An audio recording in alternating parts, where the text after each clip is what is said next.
జుత్తే లేని శివలింగానికి పువ్వులెందుకంటూ ఆ శివుడి పువ్వులను తన ప్రియురాలి జడకొప్పులు అలంకరించే ఒక పూజారి. కానీ ఆశ్చర్యకరంగా తర్వాత ఏం జరిగిందో తెలుసా?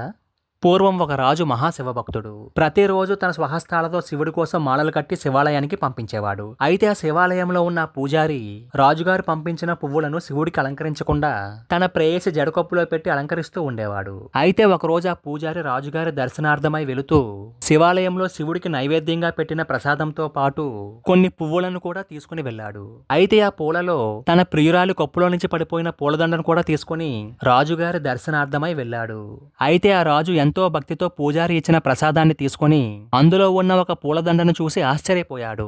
ఎందుకంటే ఆ పూలదండలో ఒక పెద్ద పొడవైన తలవెంటుక ఉంది. శివలింగం పైన ఉండే పూలలో ఆడవారి తలవెంటుక ఎలా వచ్చింది అని రాజుకు అనుమానం వచ్చింది. వెంటనే రాజు ఆ పూజారితో ఈ పూలదండలో పొడవైన తలవెంటుక ఎలా వచ్చింది అని ప్రశ్నిస్తాడు. అప్పుడు ఆ విషయాన్ని అర్థం చేసుకున్న పూజారి ఏం చెప్పాలో అర్థం కాక, మహారాజా, మీరు చూసిన పొడవైన తలవెంటుక సాక్షాత్తు పరమశివుడిదే.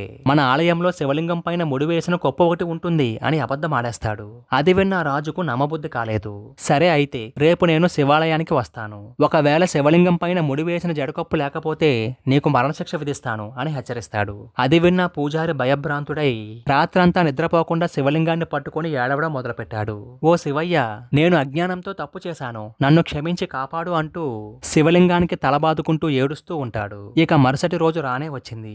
రాజు శివాలయానికి వచ్చి శివలింగాన్ని చూడగా ఒక్కసారిగా ఆశ్చర్యం. శివలింగం పైన జుత్తు ముడివేసినట్లు ఒక కొప్పు ఉంది. వెంటనే రాజు ఇది నిజమైన జుత్తు అవునో కాదో తెలుసుకుందామని శివలింగం పైన ముడివేసి ఉన్న కొప్పులో నుంచి ఒక తల వెంట్రుకను బలవంతంగా లాగుతాడు. వెంటనే శివలింగం నుంచి దారగా రక్తం కారడం మొదలైంది.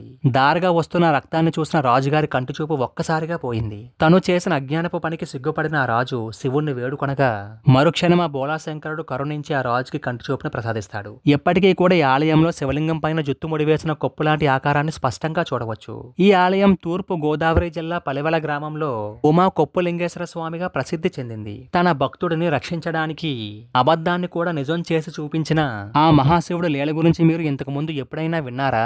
ఒకవేళ మీలో ఎవరైనా సరే ఈ ఆలయాన్ని సందర్శిస్తే కామెంట్ లో తెలియజేయండి. మీరు కూడా యూట్యూబ్ లో ఇటువంటి షార్ట్ వీడియోస్ ని అప్లోడ్ చేద్దాం అనుకుంటున్నారా? అయితే కింద ఉన్న నంబర్ కి వాట్సాప్ ద్వారా గానీ మెయిల్ ద్వారా గానీ సంప్రదించండి. మీరు కోరుకున్న విధంగా వీడియోస్ ని చాలా తక్కువ ధరకు తయారు చేసి వాయిస్ ఓవర్ తో మీకు అందిస్తారు. వెంటనే సంప్రదించండి.